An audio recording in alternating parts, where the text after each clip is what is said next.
Prime minister को कौन arrest करेगा? प्राइम मिनिस्टर को बताइए।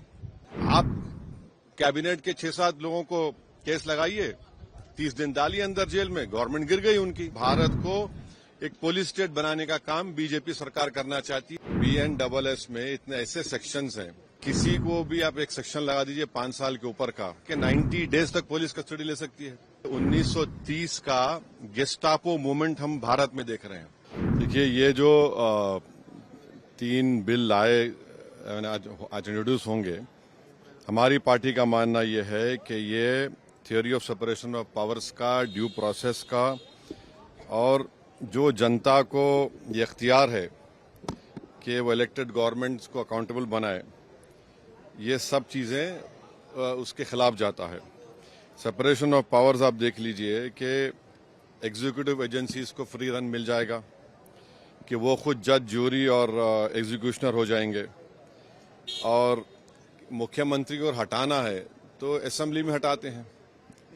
अब आप मेरे को ये बताइए कि BNSS में इतने ऐसे सेक्शंस हैं कि किसी को भी आप एक सेक्शन लगा दीजिए 5 साल के ऊपर का, तो लाजमी है वो 30 दिन के अंदर, 30 अंदर BNS में यह है कि 90 डेज तक पुलिस कस्टडी ले सकती है। तो ये मेरे ख्याल से ये 1930 का गेस्टापो मूवमेंट हम भारत में देख रहे हैं कि जिस तरह वहां जर्मनी, उस वक्त के जर्मनी में गेस्टापो को बनाकर एक पुलिस स्टेट बना दिया गया।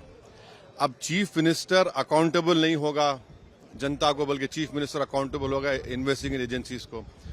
हमारे देश में SI से लेकर, इंस्पेक्टर से लेकर, ACP बोलिए, DYSP बोलिए, DCP बोलिए, एडिशनल CP, CP, DGP तक कौन बनाता है इनको? रूलिंग पार्टी बनाती है।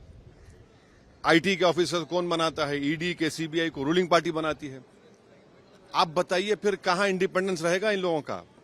आप कैबिनेट के 6-7 लोगों को केस लगाइए, 30 दिन डालिए अंदर जेल में, गवर्नमेंट गिर गई उनकी। तो ये असल मकसद वो है, ये अनकॉन्स्टिट्यूशनल। अच्छा, उस बिल में ये भी है कि प्राइम मिनिस्टर को कौन अरेस्ट करेगा? प्राइम मिनिस्टर को बताइए।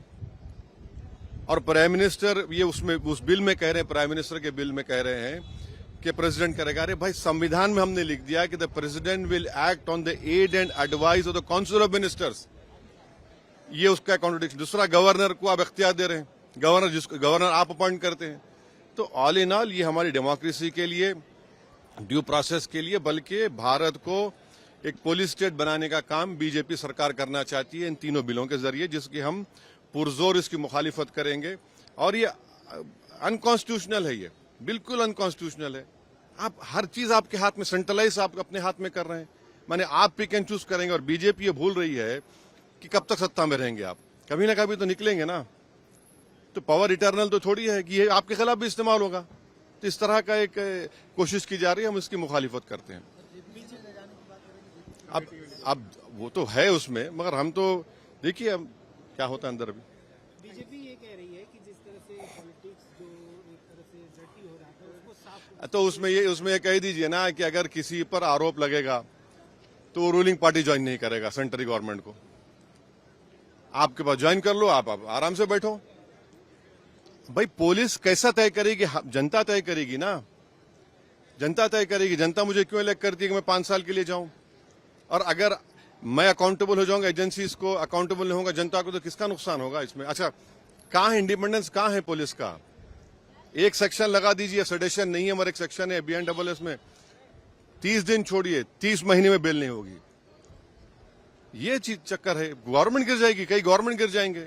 तो जितने अपोजिशन पार्टीज के जो चीफ मिनिस्टर्स हैं, जो उनके पार्टीज हैं, उनको तो इसका पुरजोर मुखालिफत करना चाहिए, वरना तो फिर बारी बारी सब जने जाएंगे अंदर। सर जन सुनवाई के दौरान दिल्ली के मुख्यमंत्री, हाँ, मैं इसका कंडेम करता हूँ।